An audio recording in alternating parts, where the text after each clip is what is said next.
very long time, and well before he wrote Your Soul's Plan, Robert Schwartz had been searching fruitlessly for the deeper meaning in his life. In 2003, his search took a new and surprising turn when he decided to consult with a medium. Although he had a strong belief in God, he had never, as far as he knew, directly experienced the metaphysical. He researched mediums and selected someone with whom he felt comfortable. His session with the medium took place on May 7th, 2003, a day that changed his life. He told the medium very little about himself, describing his circumstances only in the most general terms. She said that each of us has spirit guides, non-physical beings with whom we plan our lives prior to incarnation. Through her, he was able to speak with his. They knew everything about him, not only what he had done, but also his thoughts and his feelings. For example, they referred to a specific prayer he said to God some 5 years earlier. At a particularly difficult time, he prayed, "God, I can't do this alone. Please send help." His guides told him that additional non-physical assistance had been provided.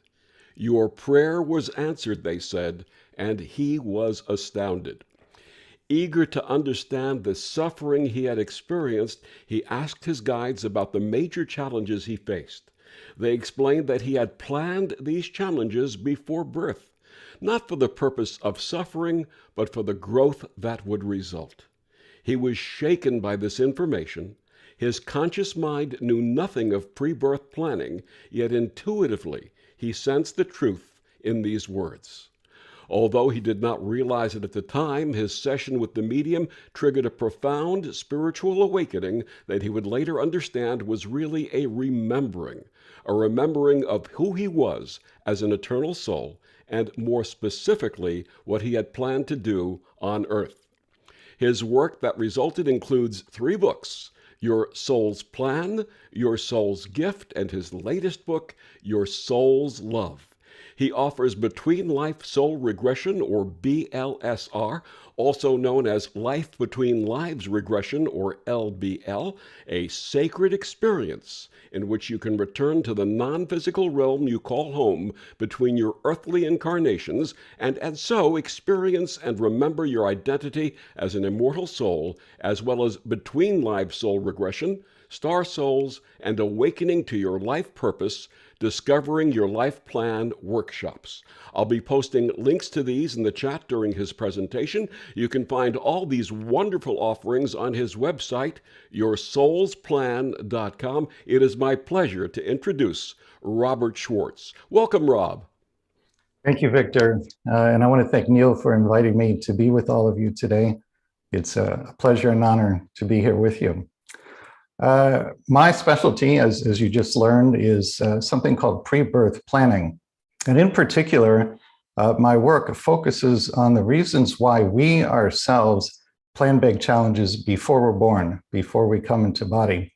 And in a couple of minutes, I'll share with you the 5 main reasons why we do that. But let me start by telling you a little bit more about myself and my own background. So I come from a very conventional background, a very conventional family, grew up in a conventional suburb of Cleveland, Ohio, here in the US. I have a conventional education based on the scientific method, and was in the corporate world for a number of years, basically self-employed as a marketing and communications consultant. I found that work to be very, very unfulfilling.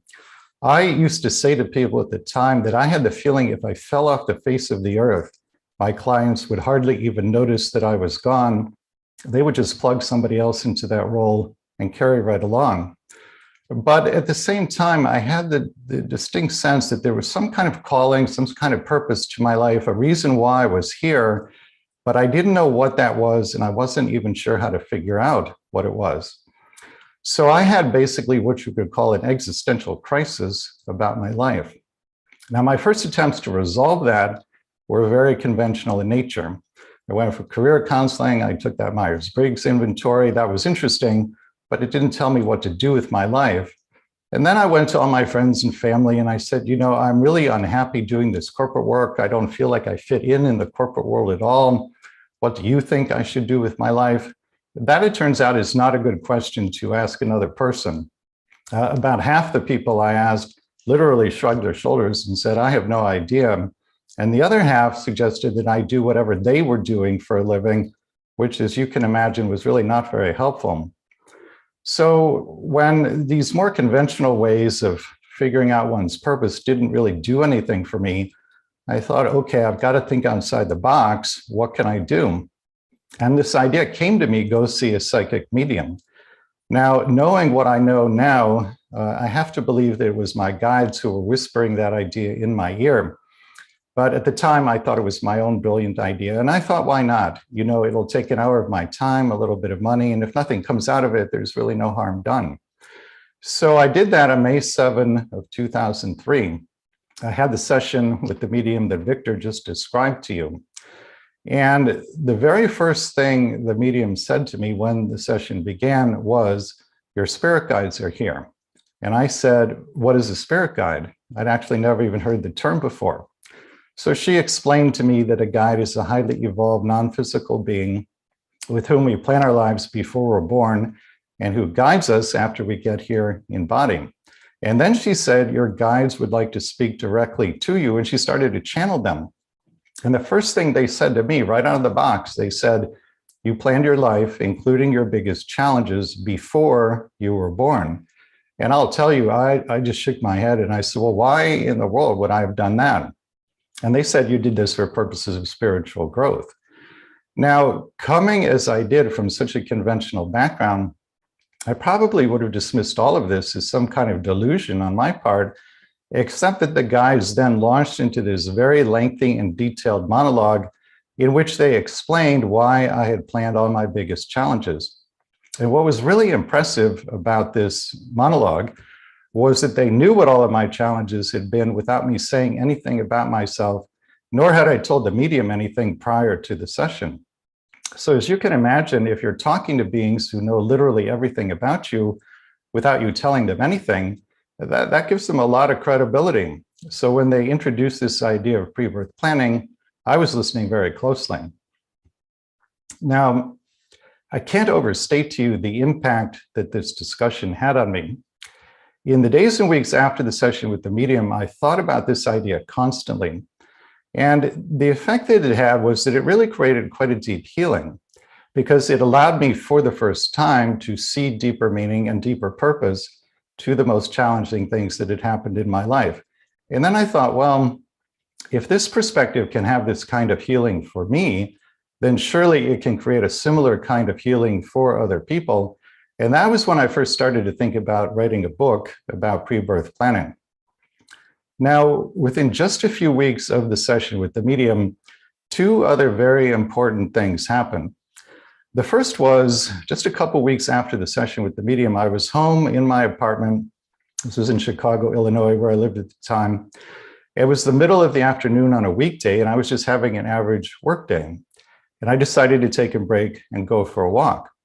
So I'm walking down the sidewalk in Chicago when all of a sudden, every time I looked at another person, this feeling of pure, overwhelming, unconditional love would wash over me. And when I say unconditional love here, I don't mean the kind of love you might feel for a parent or a child or a romantic partner. This was an experience of divine love. It was a transcendent experience, and there are really no words that are adequate to describe it. I remember it very clearly because the first person I saw after this feeling came over me was a cab driver. He was just sitting behind the wheel of his cab waiting for a customer to come along. And I looked at this man, who of course was a total stranger to me, and just felt pure, overwhelming, unconditional love for him. And then I looked up and I saw a man's barber shop on the corner. I looked through the window and I saw the barber cutting a customer's hair. Two total strangers. And yet again, as I looked at them, this feeling of just pure, overwhelming, unconditional love washed over me. And then I turned around and I saw a young woman, a mother, pushing an infant in a stroller down the sidewalk. And as I looked at them, there again was that feeling of pure, unconditional love. Everywhere I looked, every time I saw another person, this feeling would wash over me. Now, I had never heard of anything like this or read about anything like this, but I understood intuitively what was happening, which was, it was as though I was in some form of enhanced immediate communion with my own soul. It was my soul saying to me, this love is who you really are. This is your true nature. And I believe that my soul gifted me with that experience that day, because years later, after I had looked at many, many people's pre-birth plans for my books, what I found was that every single pre-birth plan, without exception, was based on great wisdom and complete unconditional love for every single person involved. And this was true even when great challenges were being planned. It was true even when negative roles were being scripted for people. It was always based on complete unconditional love for every single person involved. I think that if I had not had that experience walking down the street that day, I would still have found that same result in my research. But I think there would have been this little voice at the back of my head saying, how do you know this is true? How do you know that every pre-birth plan is based on unconditional love? Well, I know it's true because of the experience walking down the street that day. I had an experience that showed me that we as souls are made literally from the energy of unconditional love. And this is why I can sit before you today and say with complete confidence and certainty, you, every single one of you, is made literally from the energy of unconditional love. Now, within a short time of that, something else quite important happened. I mentioned I had been living in Chicago. Out of personal interest, I have been going to meetings of the Chicago IONS group. This is a group, the International Association of Near-Death Studies, for people who have had near-death experiences. I myself have not had one, but I think it's an interesting subject, and so out of personal interest, I've been going to their meetings. Not long after the session with the medium, and not long after that experience of myself as unconditional love, when I was first thinking of writing a book about pre-birth planning, I went to the woman who runs that group and I said to her, I'm thinking of writing a book about how we plan our lives before we're born, but I don't have any idea how to research a book on this subject. Do you have any suggestions for me? And she said, Rob, there's a member of our group here you absolutely have to talk to. She introduced me to a woman who has the ability to go into trance and channel her own soul. So I said to her, I'm thinking of writing this book about how we plan our lives before we're born. May I speak with your soul on this subject? And fortunately, she said yes. She and I got together 5 times for a total of about 15 hours. And in that 15 hours of channeling, this huge volume of information came forward that verified everything my guides had said through the medium, but then expanded upon it greatly. So her soul told me in detail how pre-birth planning works, which challenges have been discussed for her, which ones have been chosen and why, which ones had not been chosen and why not. And so again, this huge volume of information came forward that in many ways served as the foundation for all the books I went on to write. So there were these 3 things happening within a short time of each other. The session with the medium, my experience of my soul as unconditional love, and this woman's channeling of her soul. The combination of those 3 things got me to say, okay, I will leave the corporate world and attempt to write a book on this subject. And then what happened from there, and I'll condense here in the interest of saving time, I came into contact with some mediums and channels who in one way or another could find out what somebody planned before they were born. They get at the information in different ways, but they all have some way of finding out. And then in the 3rd book, I added to that the Between Lives regressions I offer. That's a form of hypnosis in which you yourself speak directly to your council of elders. You ask them what you planned, why you planned it, how you're doing in terms of fulfilling your plan, and how you can better fulfill your plan. So the books are a combination of sessions with mediums and channels and the Between Lives soul regressions. Let me share with you what I found in the research. 5 main reasons why we ourselves plan big challenges before we're born. If you're going to take notes, this would be the part to take notes on. So the first main reason I've seen in my work for planning big challenges before birth is healing. And let me give you an example from Your Soul's Plan, the first book that illustrates this. There's a story in Your Soul's Plan about a soul who is born completely deaf in both ears. This person's name is Penelope. She's African-American, which is relevant to the story, and I'll explain why in a couple of minutes. She was 24 at the time I spoke with her for the book. Again, she was born completely deaf in both ears. Working with one of the mediums, she and I were able to go into the pre-birth planning session she had when the deafness was planned. And what we learned as we listened to the conversation she had with her guide as she was planning the deafness is that in the lifetime immediately previous to the current lifetime, she had the same mother she has in this lifetime. And in that past life, when she was a little girl, she heard her mother shot to death by the mother's boyfriend. Now, she didn't actually witness the murder, but she heard the gunshots that led to her mother's death.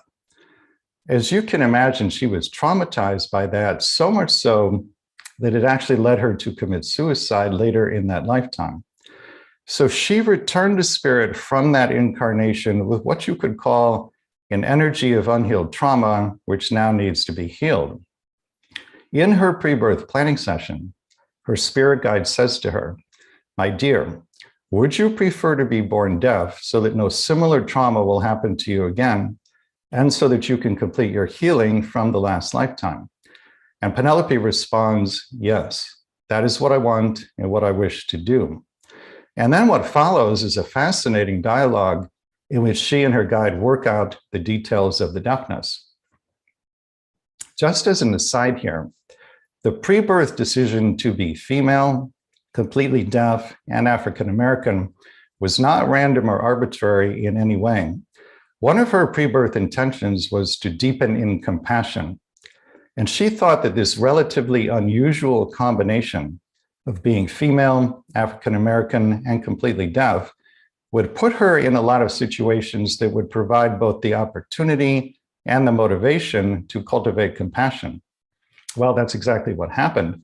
She took all of her experiences as a woman, an African-American, and a deaf person, utilized them to cultivate tremendous compassion, and now she offers that compassion to her students. She's a teacher in the deaf community. So that's reason number one for planning challenges before we're born: healing. The second main reason I've seen in my work for planning challenges before birth is balancing and releasing karma. Now, balancing and releasing karma are not the same thing. Balancing karma means you plan to have a new experience that energetically offsets a previous experience. Releasing karma means that you heal the underlying tendency that created the karma in the first place. In other words, if all you do is balance karma without also releasing it, you'll end up recreating the same karma over and over again. Let me give you an example of balancing karma. Let's say that there are two souls who had a past life together in which one was ill and the other person was that person's caregiver. When those two souls transition back into spirit at the end of that lifetime and have their life review, as we all do, they may have a sense of unbalanced energy around the caregiving relationship. They may not feel complete with it, in other words. May is the key word there, because they may feel complete or they may not. And they decide for themselves, we're complete with this or we feel incomplete. They're not told, no one is told by anybody external to themselves, you have karma here that you need to balance. You decide for yourself, you're complete with a certain kind of experience or you're not. If those two people feel incomplete with that caregiving relationship, the feeling of incompletion is the karma. So let's say they feel that way, what can they then do to balance the karma? Well, the easiest, simplest, and most direct thing to do is simply to trade places. Now the one who was ill plans the life challenge of caregiving. The one who was the caregiver plans the life challenge of illness. What makes it all so interesting and so challenging, I think, is that when those two souls get back into body, they won't remember their pre-birth plan, just as the rest of us don't. So the challenge becomes, How do we give and receive love unconditionally in these very difficult circumstances of self-induced amnesia? And when I talk about giving and receiving love unconditionally, the flow of love in the world is circular in nature. Imagine a big circle, then cut it in half.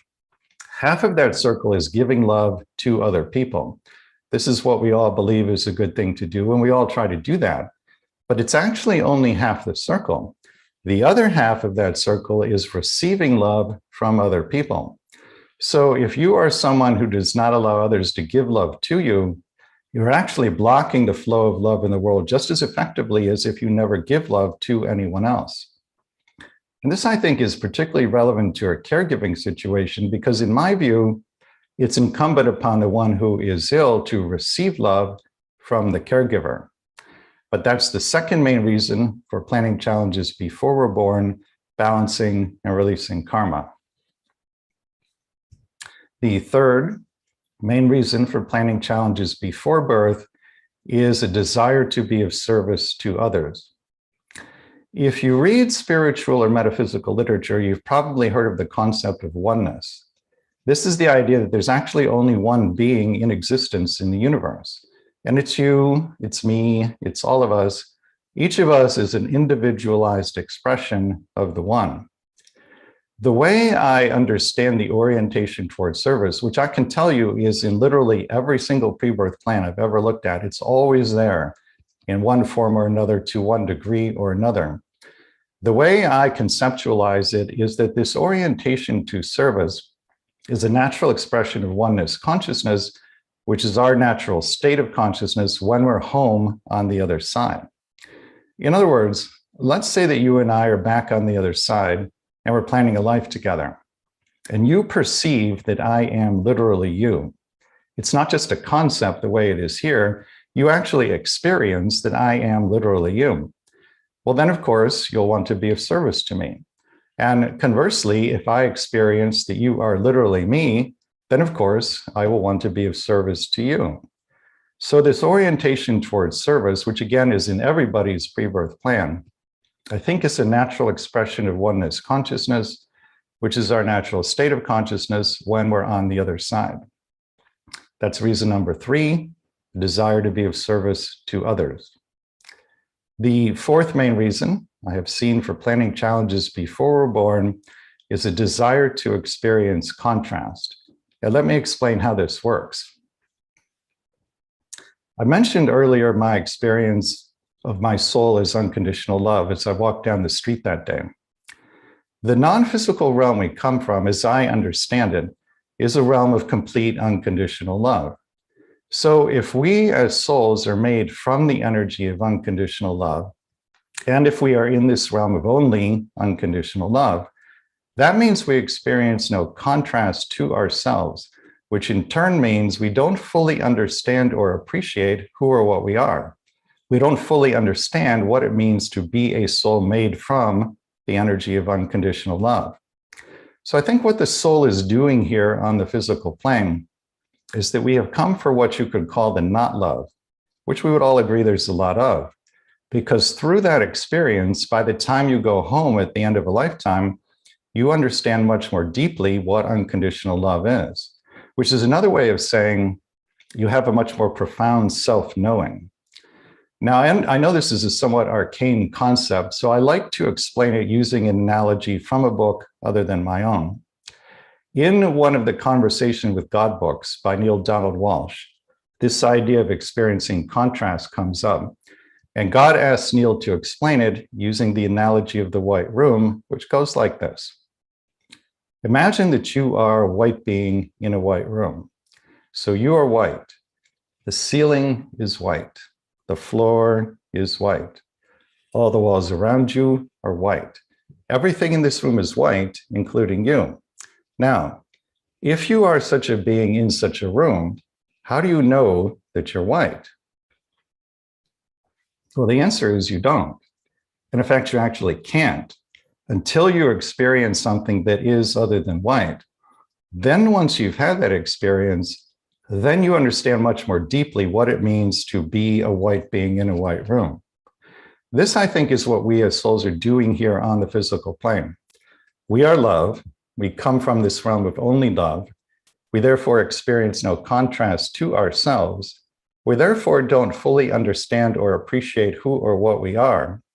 And so we come from the contrast, the not love, because through that experience, by the time you go home, you understand who you are.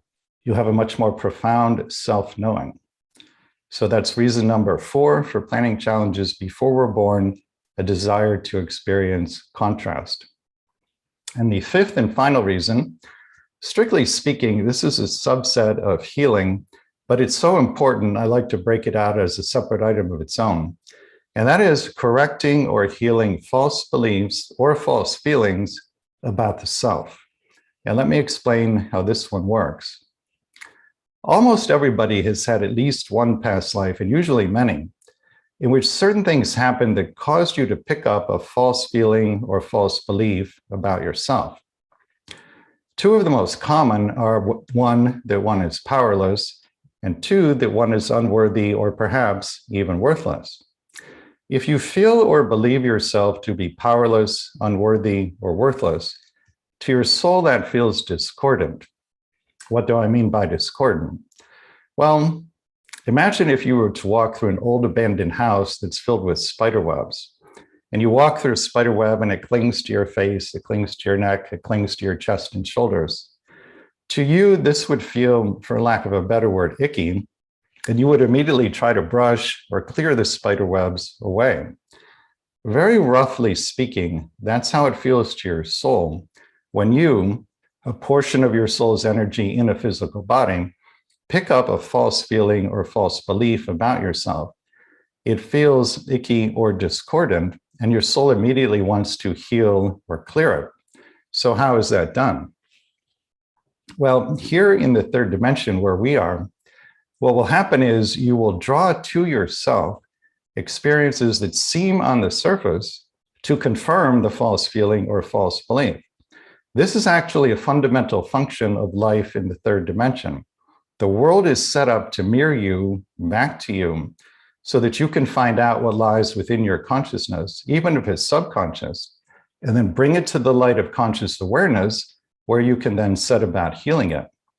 So if you feel or believe yourself to be powerless, unworthy, or worthless, you will draw to yourself experiences that seem on the surface to confirm that to you so that you can bring it to your awareness and then heal it.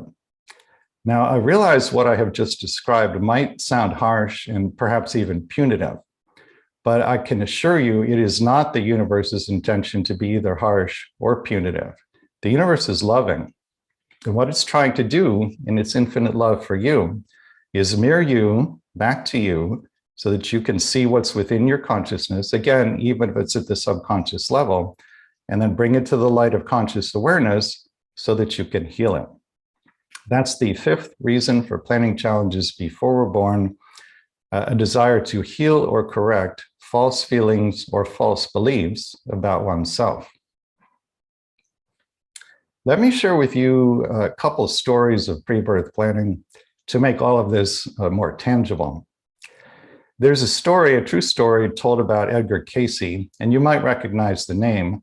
Cayce, who is now back on the other side, is regarded by many people as perhaps the greatest American psychic medium who ever lived. Late in Cayce's career, after he'd done sessions for thousands and thousands of people, he was visited by 2 wealthy women, sisters from New York City. And the sisters said to him, "Mr. Cayce, we are at the end of our rope in regard to our brother. He lives under a bridge in New York. He drinks too much. We come from a wealthy family, but he long ago squandered his share of the family fortune.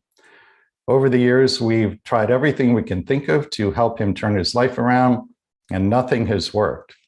Mr. Cayce, can you tell us anything that will help us help our brother?" Well, upon hearing this, Cayce did what he always did, which is he went into trance.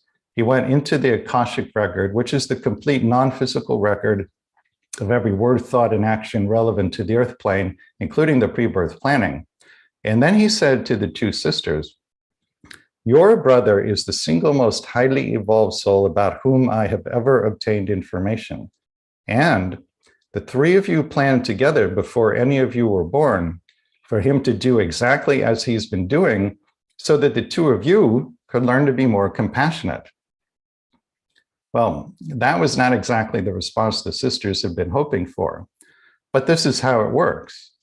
But because we as a society don't yet recognize that this is how it works, we have all these very harsh judgments of people like the brother and people in certain other categories of experience: homelessness, drug addiction, alcoholism, certain illnesses like AIDS. And what are the judgments? We say things like, these people are losers. These people need to get their act together. They need to pull themselves up by the bootstraps. The judgments of people who have AIDS are particularly harsh. People say things like, he or she must have been promiscuous. He or she must not have used protection. Some people actually believe that AIDS is God's way of punishing homosexuals for being homosexuals. But I would submit to you, consider the sheer absurdity of these kinds of judgments in light of what is actually happening here. The souls who plan these kinds of experiences are very, very brave souls. They're taking on challenges most of us wouldn't dare to take on. And they're doing it, at least in part, to be our teachers. They are coming in to teach us certain lessons. This point was so important to me. This is the reason why the first story in my first book, Your Soul's Plan, is about a soul who plans to have the AIDS virus. He was shown scenes of what life on Earth is like at this point in linear time. And he came away from those scenes in his pre-birth planning thinking that judgment is a big problem, and he wanted to do something about it.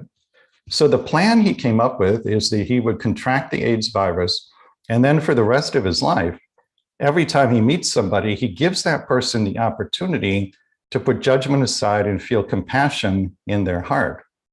So here is somebody that society judges very, very harshly, and yet it takes tremendous courage to plan a challenge like that.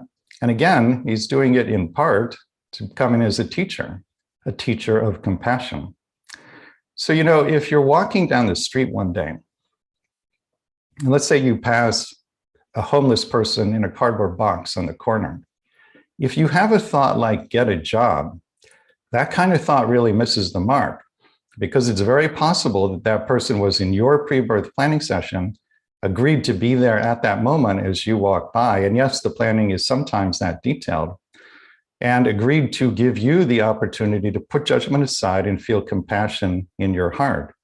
That homeless person may very well be a highly evolved soul, possibly much more highly evolved than you, who is there in service to you. And yet, because we as a society don't yet know this, we have all these very harsh judgments of people who have these kinds of experiences. Let me share with you one other story of pre-birth planning just to make it more clear. In Your Soul's Plan, there's an entire chapter about the pre-birth planning of accidents. And I put accidents in quote marks here because they aren't really accidents. One of the stories in that chapter is about a woman named Christina, who is now in her 60s. She spoke with me about something that happened decades ago when she was in her 20s. When she was in her 20s, she was employed as an administrative assistant at a college in California. And one of her daily duties in that job was to pick up her boss's mail. The mailboxes were in the basement of the building in which Christina worked. So one day, just as she had done many, many times before, she descended those stairs to the basement mailboxes. But on this day, unbeknownst to her, somebody had planted a pipe bomb in her boss's mailbox. When she inserted her hand to pick up the mail, the bomb detonated. The force from this explosion was so great, it picked her up off the ground and threw her 10 feet backwards against a concrete wall. There were 6-foot splinters of wood that were shot like arrows out of a bow into the wall around her. 2 fingers were severed, both eardrums were ruptured, and flames from the explosion scorched her body from head to toe. When she got to the hospital, doctors actually had to hold magnets over her eyeballs to extract the shrapnel from the pipe. So we're talking here about a level of suffering that's almost unimaginable to you and me. Now, her recovery took 2 years and 10 reconstructive surgeries. At one point during that 2-year period, she was lying in her hospital bed in a lot of pain when she heard a voice inside her head, a voice that was not her own. It turns out that the force from that explosion, in addition to doing a lot of damage to her body, it opened up her psychic gifts. She had become clairaudient. And the voice she heard inside her head that day was one of her spirit guides. The guide said to her, "You planned this." And she said, "Why?" Not an unreasonable question, right? And then the guide told her, and here's what he said. He said, "You wanted before you were born to have a lifetime as a gifted healer. And you knew pre-birth that if you could heal yourself from the devastating effects of this bomb explosion, you could then take all of that wisdom and knowledge about healing and turn it outward in service to others." And there you see that theme of service to others that I talked about earlier. Well, this is exactly what she went on to do. After she recovered from all the surgery, she went back to school, got a PhD in speech language pathology, and set up a private clinical practice. At this point in her career, she's healed literally thousands of people. She actually has the ability to go into somebody's brain energetically, by which I mean non-invasively, and restore language processing capability in people who have lost that due to stroke or accident. So we're talking here about a remarkably gifted healer. And the only reason she can do any of this is because she healed herself first from the bomb explosion. Now, when I spoke with her for the book, she said 2 remarkable things to me. The first was, she said, "Rob, I have completely forgiven the person who planted that bomb." Now, remember, this is somebody who had magnets held above her eyeballs in the hospital. And yet here she is saying in complete sincerity that she has completely forgiven the person who inflicted that kind of suffering on her. That in and of itself is extraordinary. But then she said something even more amazing. She said, "Rob, I am deeply grateful to the person who planted that bomb." This, to me, is one of the most amazing stories I've seen that shows what you can do with an awareness of your pre-birth plan. You can easily imagine she could have chosen instead to be angry for the rest of her life. She could have chosen to be bitter and resentful for the rest of her life. She might even have chosen to devote the rest of her life to tracking down the bomber and taking revenge. But because she came into this understanding, this awareness of her pre-birth plan, and really worked with it over a number of years, it didn't happen overnight. She got herself to a place of total forgiveness and then to a place of total gratitude. Now, her story is unusual in that it's a bomb explosion, but she herself is not unusual. If she can do this after what she went through, all of you can do it no matter what your challenges have been. You can all work with an awareness of your pre-birth plan to get to that place of forgiveness and then to that place of total gratitude. Let me share with you briefly some things that are coming up. I do a lot of online workshops, 1-day and 2-day workshops. In the 1-day workshop, we do a group between lives soul regression.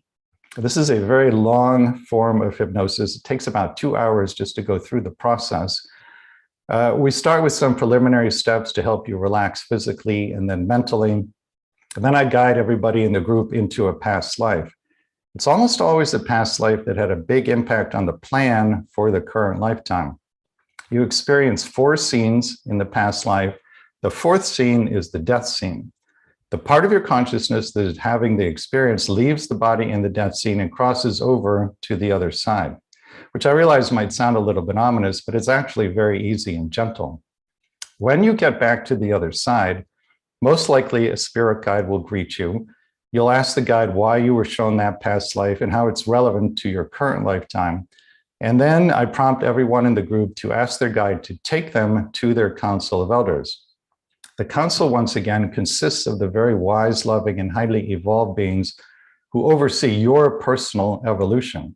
So they know everything about you, everything about the plan for your current life, everything about the plan for every past life you had, every non-physical lifetime you've had, everything you've ever done, really.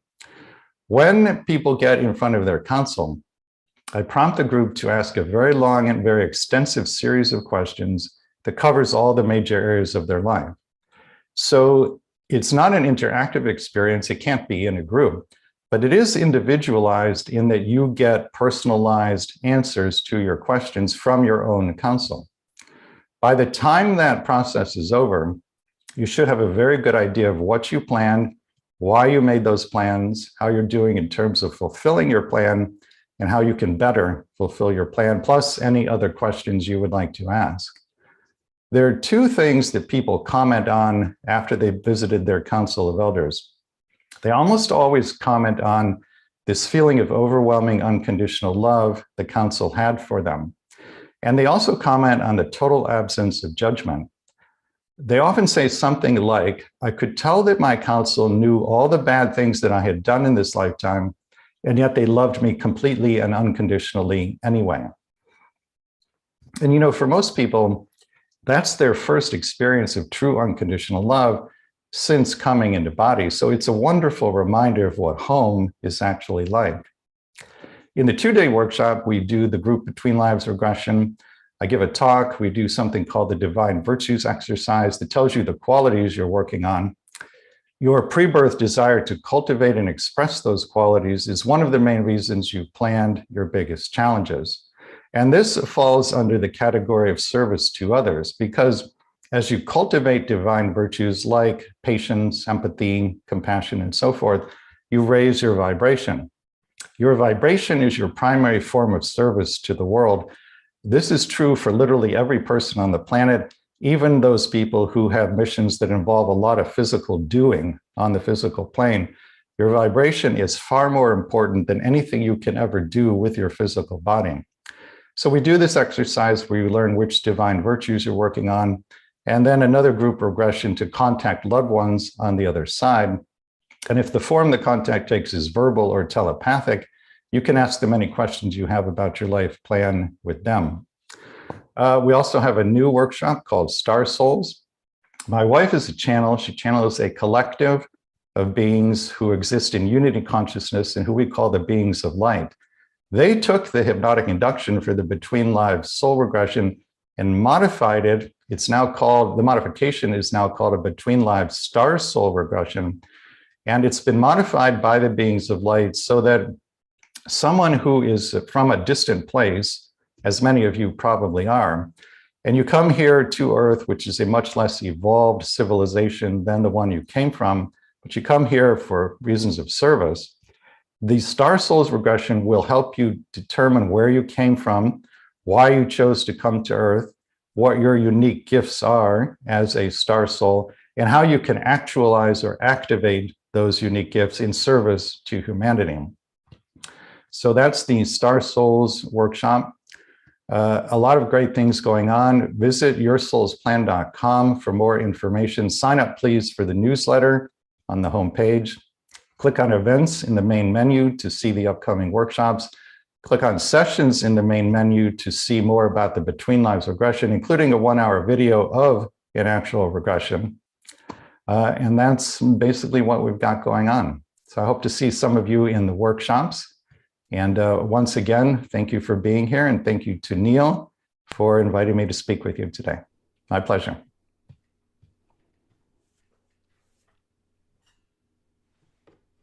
And Rob, thank you so much for joining us and sharing these wonderful messages. And that next workshop, I posted them all in the chat room for those who are looking for those workshop leads. And the next one is coming up this week. Is that correct?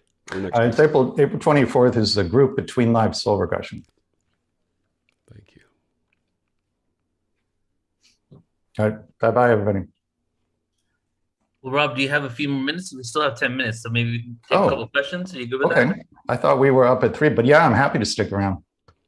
All right. I loved what you shared, Rob. I really appreciate the way that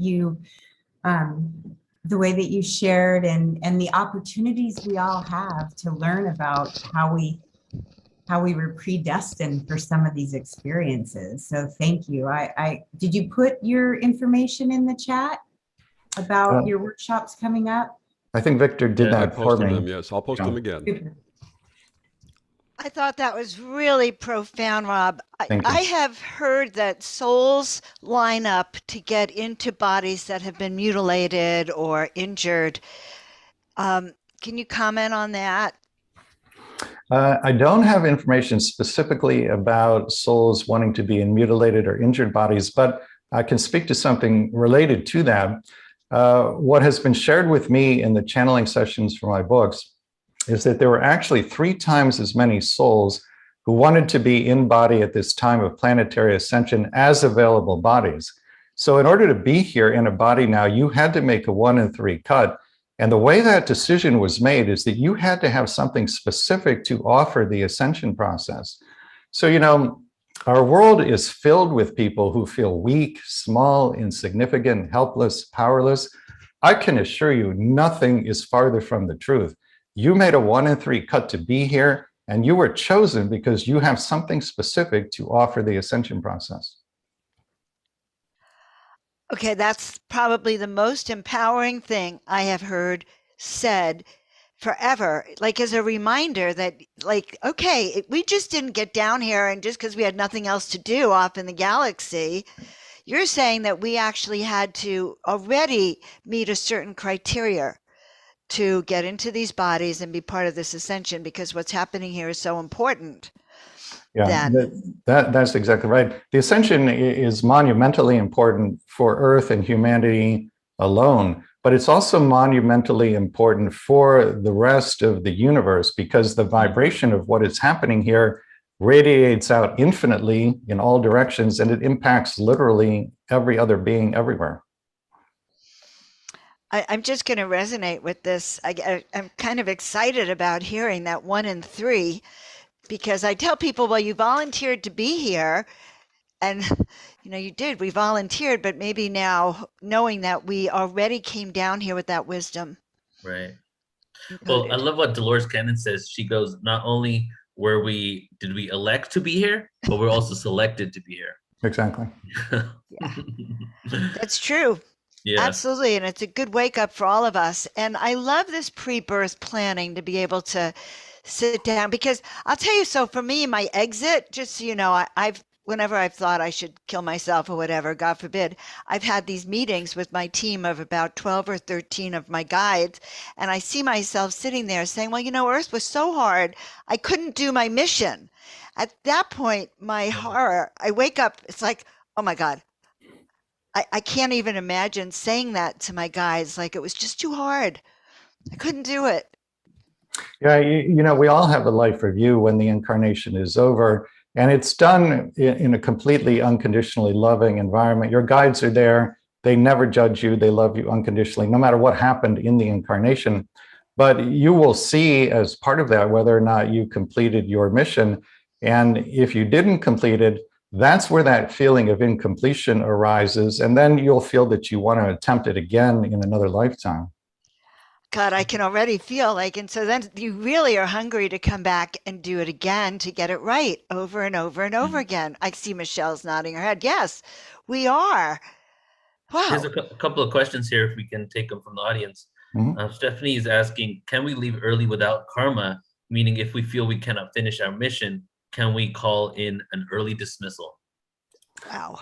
Well, so in my second book, Your Soul's Gift, there's an entire chapter about the pre-birth planning of suicide. And I realize the question wasn't necessarily specifically about suicide, but I want to speak to that for a moment because that's an important part of the picture. As part of the research for that chapter, we did a channeling session with Jesus. And I asked him, is suicide planned before we're born? And he says it is never planned as a certainty, but it is planned as a possibility or a probability, or rarely a probability so high as to be almost certain. Now, you might ask, why would somebody want to plan a life in which a suicide was probable or almost certain?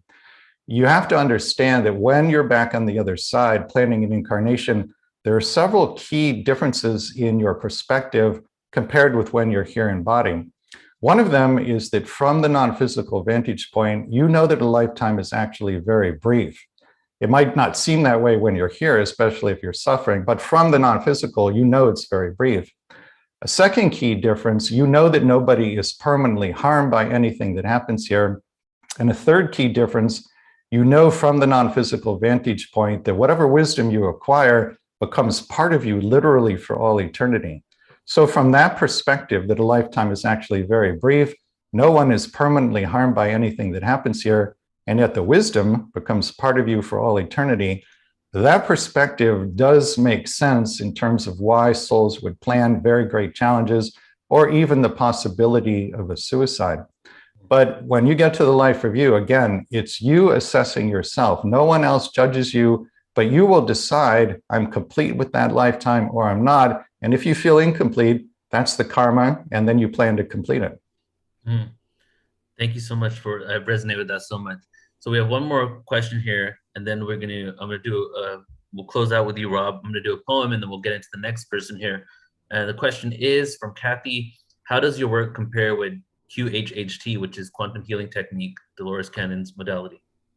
You know, I certainly know of QHHT. I don't know any of the details of it. I'm not trained in that form of hypnosis. I was trained by somebody who was trained by Michael Newton. Michael Newton, you might recognize the name. He's the person who pioneered the field of, he called it LBL, or life between lives regression, back in the 1990s. I call it a between lives soul regression, or BLSR, but it's the same thing. And actually, the hypnotic induction I use is one that he created. It's been modified through clinical application quite a bit over the years, but the bones of the induction were created by Michael Newton. But I really can't speak to QHHT. I just don't know that much about it. Beautiful. Thank you so much, brother. Thank you for everything and just being a part of this event. And also, everybody, we did the psychology, evidence, and science behind after-death communication and near-death experiences conference. That was about 3 weeks ago. Psychology, evidence, and science behind ADCs and NDEs. Rob has a full presentation on that too. That's free. You can check it out on our YouTube. It's going to be relaunched on our YouTube in a couple of days, and definitely be working a lot more with you in the future, brother. Thank you for being you, man. Thank you. Bye-bye. Take care.